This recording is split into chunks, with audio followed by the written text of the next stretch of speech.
These days, when I go to the gym and work on various muscle groups, my motivation includes wanting to stay strong enough to wrestle with my grandkids. Developing right mindfulness is like working on a muscle group. My motivation? To live with compassion.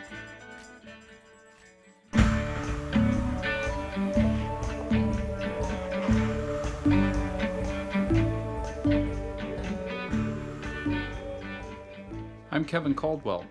Welcome to Sacred Wisdom, Sacred Texts, an exploration of some of humanity's most influential sacred writings. They've become my soul friends, daily companions, spiritual guides, and springs of wisdom.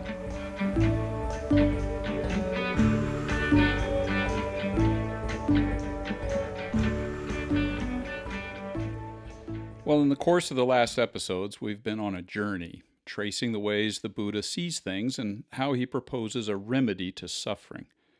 And as we've seen, the remedy isn't a quick round of antibiotics or a single surgical procedure. It's a detailed, prolonged, holistic, thorough course of treatment involving 8 facets. We've looked at right view, which is the Four Noble Truths, the diagnosis beginning from the symptoms of suffering's existence to its cause, craving, to the fact that it's not terminal, it can be cured, and a cure exists, which in turn is the Eightfold Path. We've looked at right resolve, the focusing of our aims and intentions to go forth, quote unquote, from habits, settled assumptions, and unexamined patterns of life, and pursue the path. Right resolve includes the intention and the effort needed to establish a healthy ethical and moral core, which becomes what is described in the next 3 elements of the path: right speech, right action, and right livelihood. To be grounded in these 3 foundations of a deep moral, ethical core requires eliminating unhealthy facets of how we speak and act and go about sustaining our lives. But even more importantly, it also involves establishing and developing positive qualities: detachment, compassion, knowing things as they really are. And that pivot of replacing unhealthy qualities with healthy ones becomes the focus of the next factor on the path: right effort. This mental energy directed towards the prevention of unwholesome states like craving, anger, and illusion before they arise, the elimination of them once they do, and then the direction of mental energy towards the cultivation of wholesome states like detachment, compassion, and truly knowing, if they're not already present, and their development if they are. All of that is right effort. Those are the 6 factors in the Eightfold Path that we've covered up to this point in exploring the course of treatment that the Buddha is prescribing. One of the threads running through all of them is the need for awareness, the necessity of an honest, finely tuned insight into what's happening around us and what's happening within us, our reactions, the impermanence of every object and every type of experience and every mental formulation and every moment of time and the constantly changing thing, quote unquote, that we think of as ourselves or our self. The strengthening of the what I would call cognitive faculty of awareness now becomes the central focus in the 7th factor, right mindfulness. And here is how the Buddha defined right mindfulness in the Saccavibhanga Sutta, or what is in English, the Discourse on the Analysis of the Truths. The translation that I'm using is by Piyadassi Thera. Right mindfulness. What is right mindfulness? Well, herein the monk lives practicing body contemplation on the body, ardent, clearly comprehending, and mindful, having overcome covetousness and dejection concerning the world of the body. He lives practicing feeling contemplation on the feelings, ardent, clearly comprehending, and mindful, having overcome covetousness and dejection concerning the world of feelings. He lives practicing mind contemplation on the mind, ardent, clearly comprehending, mindful of having overcome covetousness and dejection concerning the world of the mind. And he lives practicing mind-object contemplation on the mind objects, ardent, clearly comprehending and mindful, having overcome covetousness and dejection concerning the world of mental objects. This is called right mindfulness. And by the way, this is the translator's way. This reference to overcoming covetousness and dejection is the translator's way of addressing this kind of dual thing that we have, where we really want or crave, covet something, or we get really disappointed when we don't have it. So there's a sort of equanimity that's being hinted at here, and I didn't want us to miss that. Now let's dig a little bit deeper into these things. The Pali word that's rendered as mindfulness in the texts is the word sati, and it's connected to a verb that means to remember, to keep in mind, or to bring to mind. It's not remember only as like bringing up the past, although it could be used in that way, obviously, but also in the sense of an intentional attentiveness that keeps the mind grounded in the present moment, that brings it back.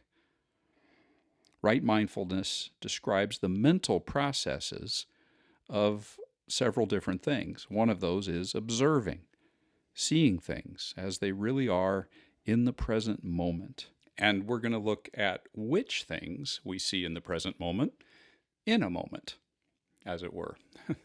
Pardon the pun, but not really. And then not only observing, but guarding. That's another one of the functions here of mindfulness, to protect the mind from the arising of things such as the three unwholesome states that we've already noted: greed and aversion or delusion. There's more to this, and we're going to add 5 hindrances later on in this episode. And then remembering, or bringing to mind, to be present now. In this case, to remember describes something akin to realizing, oh, wait a minute, I got distracted. All right, what was I doing? Right. And then returning to mindfulness. So observe and guard and remember. These are precisely the sorts of things that we're likely to have been taught if we've sought out instruction from teachers or books, or social media for that matter, about how to meditate. In fact, this 7th element of the path is sometimes described as right meditation. It is, as we have seen, something we require throughout the path and the different practices that we've talked about. So some of what we're going to cover in this episode is actually going to sound somewhat familiar, especially when I talk later about a practice that I would recommend. The various elements in the Eightfold Path all sustain and serve each other. And right mindfulness is sort of like the anchor that grounds the entire process of applying the cure to the disease. It's like the rudder that steers the process, but steers it towards what and how? In other words, what's the why and what's the how of right mindfulness? Let's look first at the why. The cultivation and arousing and energizing of mindfulness has a focus to it. I don't mean just the focus of mindfulness in terms of content that we might meditate on, but in the sense of the larger purpose of cultivating mindfulness at all. There's a slight difference in this area between 2 of the major schools within Buddhism, and I want to note that here. They're not in contradiction, but as you're going to see, there's an important reason why I want to bring up these nuances. In Theravada Buddhism, developing mindfulness is aimed, we might say, in order to gain insight into impermanence. And we've noted impermanence as a theme multiple times. In Mahayana Buddhism, practices associated with mindfulness are often framed through the lens of emptiness. Mindfulness aids one not to crave or cling to transitory states or things. And it does this by a complete and constant awareness of everything as impermanent and the self as empty. So these things are related, as you can see, but the emphasis in Theravada Buddhism is the former, impermanence, and in Mahayana, the latter, emptiness. The core practices in both Theravada and Mahayana Buddhism aim to develop mindfulness towards the outcomes of non-attachment, wisdom, and insight into the nature of reality, the way things really are. However, there is a key additional emphasis in the aim of mindfulness, as that is articulated in the Mahayana approach. In Mahayana Buddhism, mindfulness is utilized as an instrument to cultivate bodhicitta, sometimes called the Buddha mind or a Buddha-like mind, which is what? Well, at the core, this means that we pursue enlightenment not only for ourselves, but out of an altruistic intention to attain awakening for the benefit of all beings. It's the cultivation of an increasingly all-encompassing compassion for all beings and all things. The emphasis in Mahayana Buddhism has profoundly shaped my approach to meditation. And there's a reason for that, a reason that involves other religious heritages that have also shaped me. And one specific example can be found in what I've already shared in the first 10 episodes of this podcast series, where I explored the opening portion of the Gospel of John. Grounded in what I see there, I am predisposed to see reality in certain ways.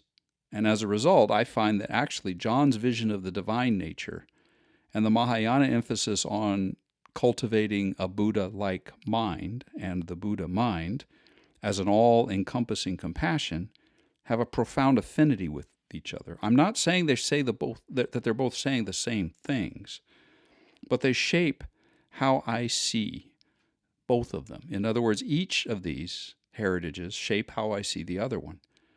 And in the end, they both shape how I see everything.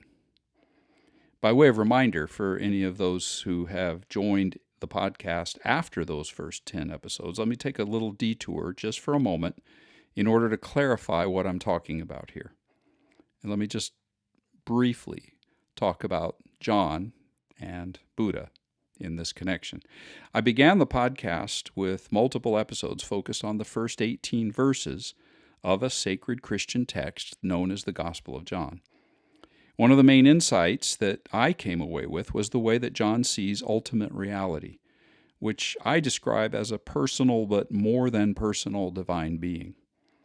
My way of summarizing the way those 18 verses in what is called John's prologue describes the divine is this. I used the words towardsness, into-ness, embrace, openness, and humility. Now, obviously, I can't repeat all the reasons and the details behind how I came to that conclusion.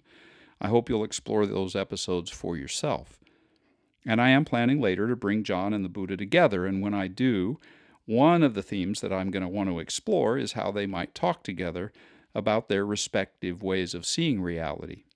The Mahayana emphasis on the altruistic intention to cultivate all-encompassing compassion for all things and all beings as an expression of the Buddha mind, and the Johannine emphasis on the divine towardsness and embrace, which seems to me very much in keeping with compassion, and the divine into-ness, which seems very much to me like mindfulness. But that's a conversation for another day. I look forward to getting both of them into the same room, but let me get back to the focus of this episode and the element of right mindfulness.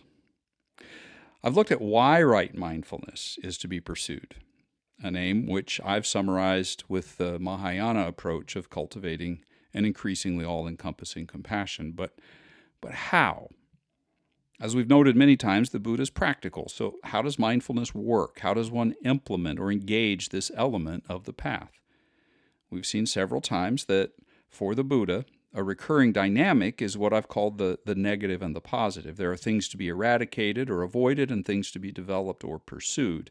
In this case, to enable mindfulness involves eliminating factors that hinder what could be called wakefulness and cultivate the factors that foster it. And in Buddhist teaching, there are 5 hindrances and 7 of those positive factors. So let me just introduce us to the 5 hindrances. The 5 hindrances to wakefulness are mental states that we need to learn to recognize in ourselves, observing the ways they function as barriers to mindfulness, and as a result, as barriers to enlightenment. Just as recognizing a problem is the first step in overcoming it, so too recognizing these obstacles is the first step in overcoming them. Well, what are the 5 mental states that serve as such hindrances? There's first, sensual desires. And remember, there's 6 senses in the way the Buddha thinks of this. And sensual does not mean sexual. The word desire refers to our attachment or our craving, the way we want pleasant sights, sounds, or experiences, including pleasant ideas and imaginations and memories that we enjoy. We want those. We want to hold on to them, and we want to repeat them. And these are hindrances to mindfulness because they can distract us from awareness of the present moment and from seeing things as they are. Then there's the will. In this case, this doesn't only mean overt uses of the will to make certain decisions. That's not the only way that our will becomes a hindrance.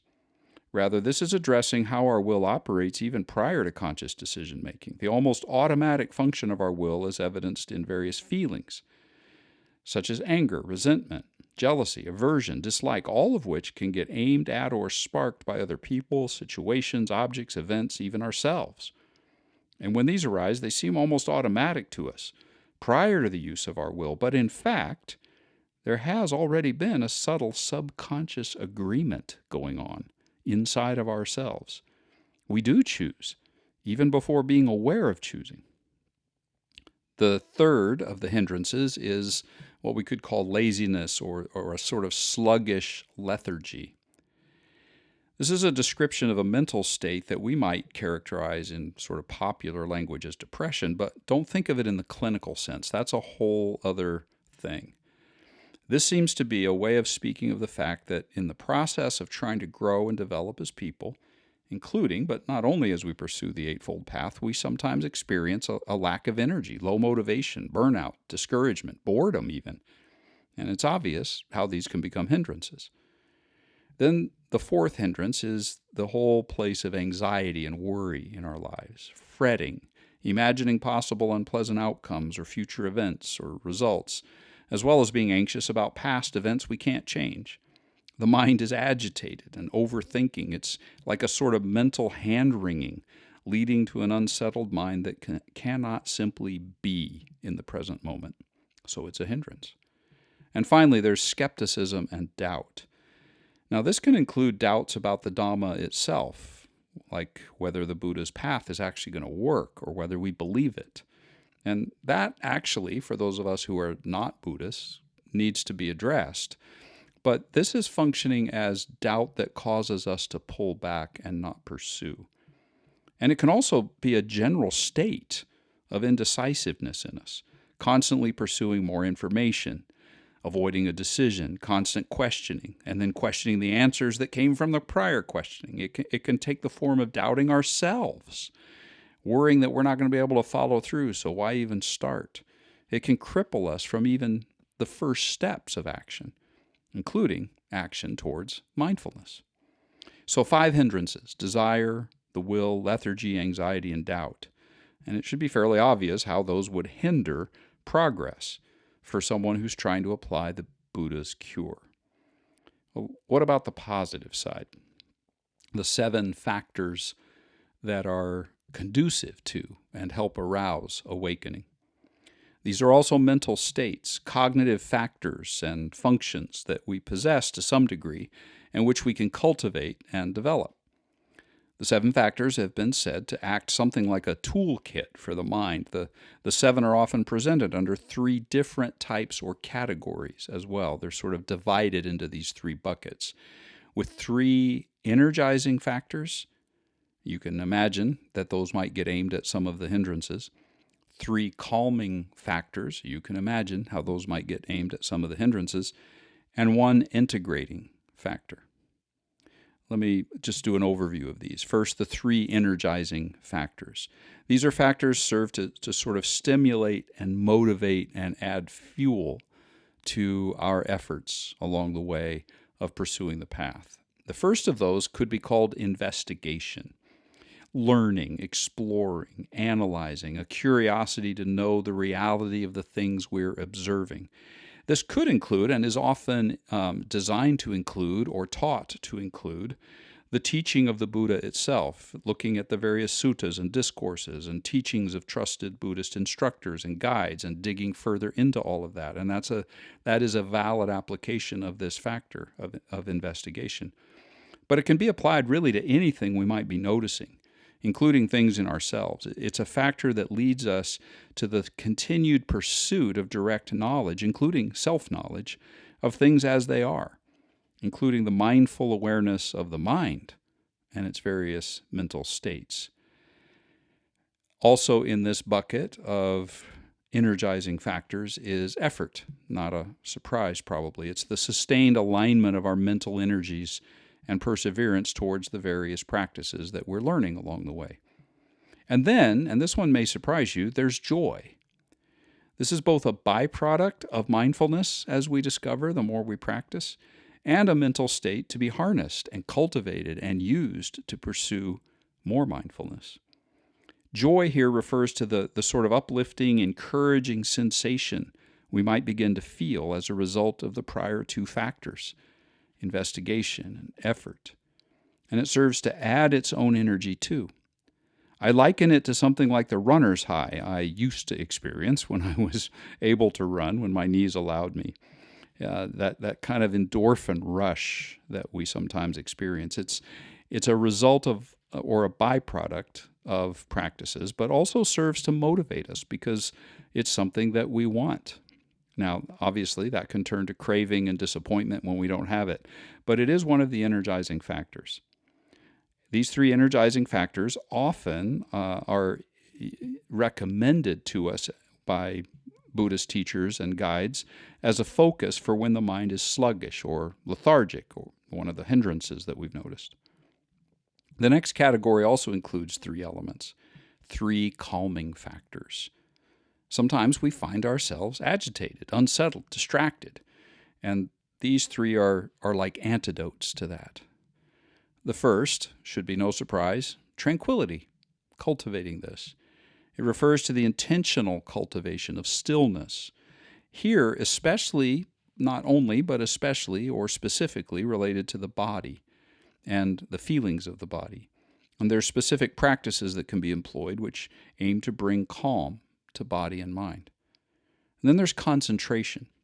Now, this may be seen as really similar to tranquility and also obviously just to mindfulness itself, but here it refers more specifically to the cultivation of mental stillness, calming, focusing, steadying the mind. It requires avoidance or removal of some of the hindrances we've noted above. For example, anxiety and overthinking. It means to just hit the pause button, or the way the mind seeks to return to certain mental and emotional states that distract us or bring their own kind of pleasure or displeasure.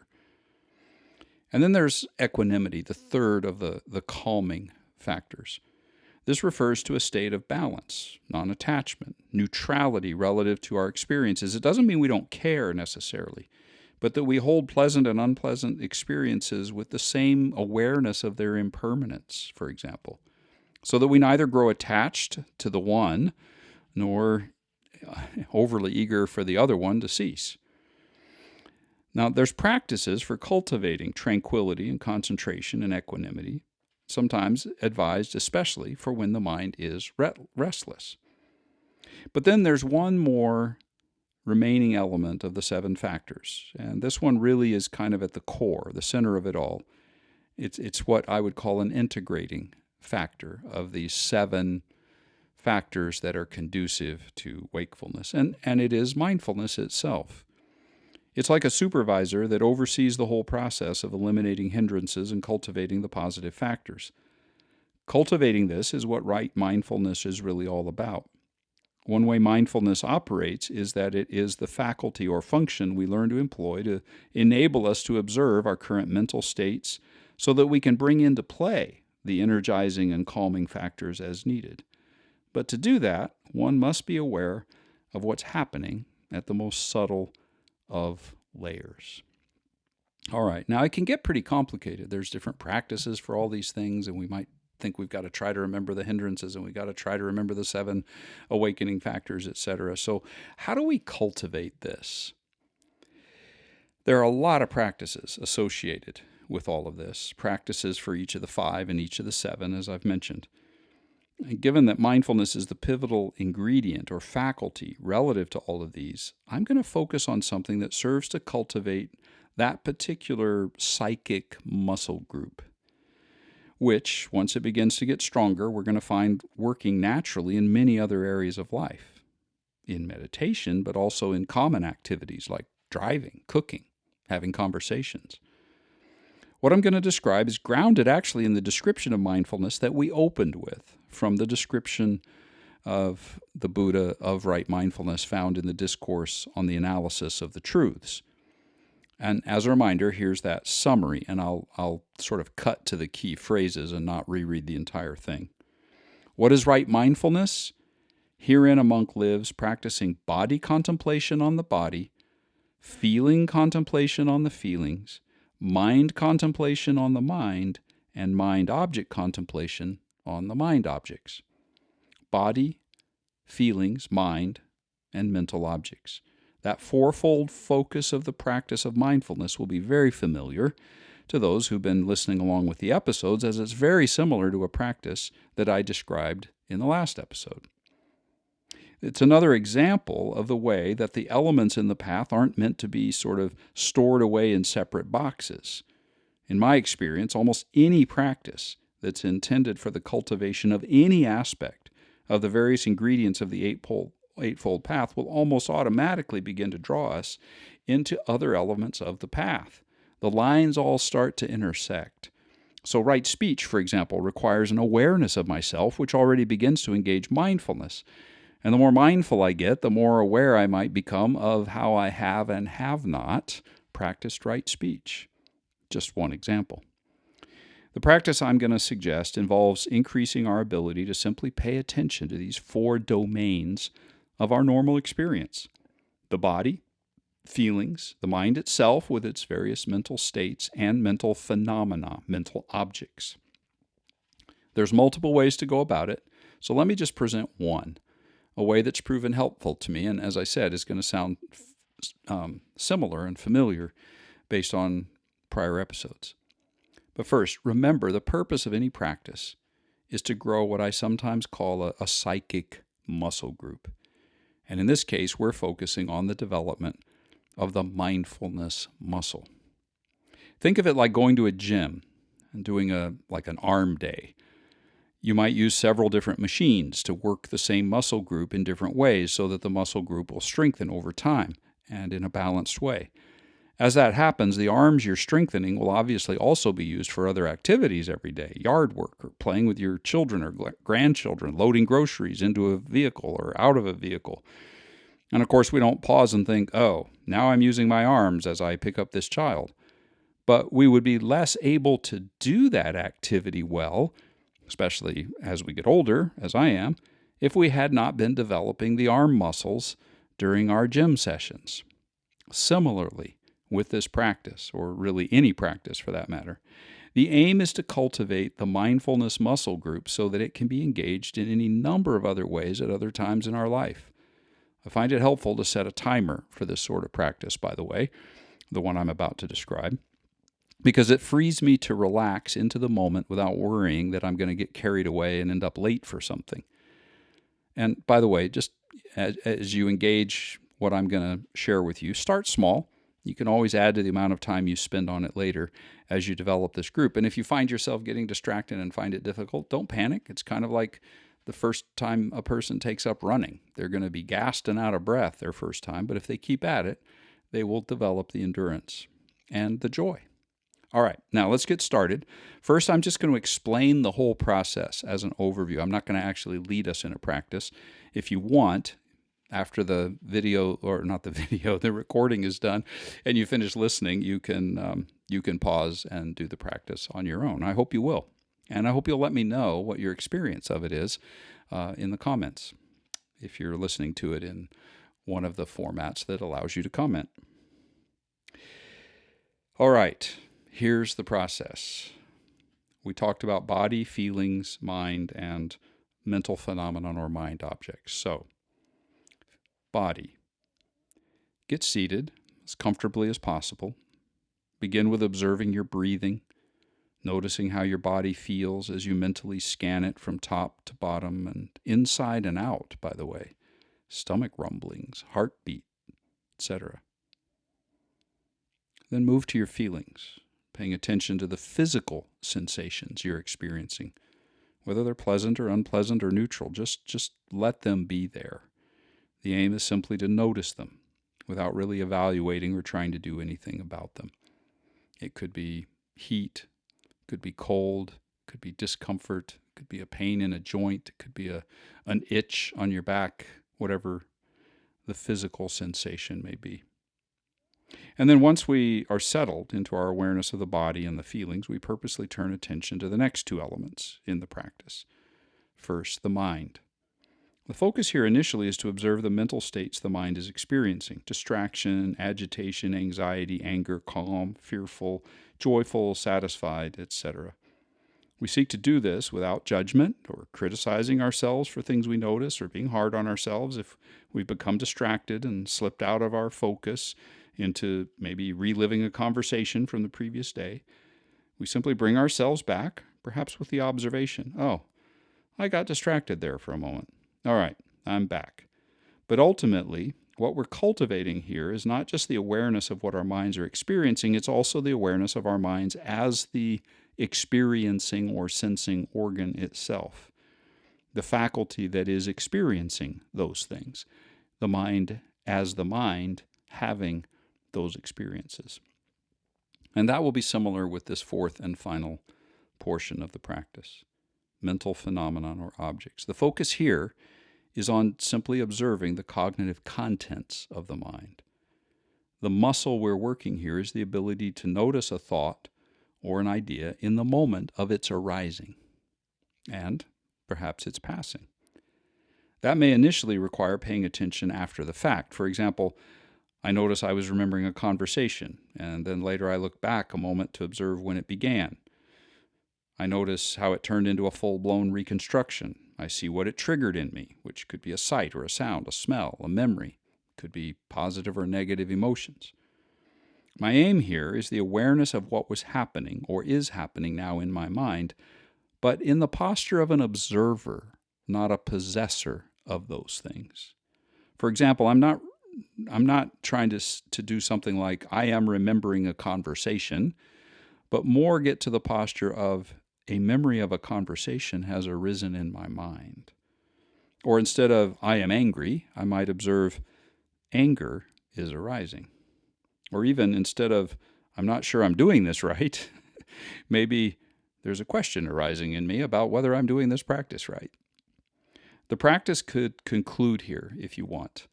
Or if we want to keep the analogy of a gym workout going, you might choose to do a warm-down exercise. And if you do, here's two ideas for how to go about it. First would be to sort of come out of the practice, maybe your timer dings, whatever it may be, and just take a few moments to look back at the practice itself and what you experienced. You might look back and in a sense, kind of wrap it in a bow. Perhaps you look back and you're aware, wow, this was a struggle. I was distracted the whole time. But consider reframing that maybe as, well, there was a string of distractions, but at this moment, I'm aware that I was distracted, and this awareness is mindfulness at work, and that's progress. Or you might look forward, another warm down, you might look forward to what you might be engaging with during the rest of the day. And this could take the form of redirecting your mind towards certain intentions. For example, if you were aware of anger, you might redirect yourself towards compassion, etc. And that second warm down is really my normal way to try to wrap things up when I've been in meditation.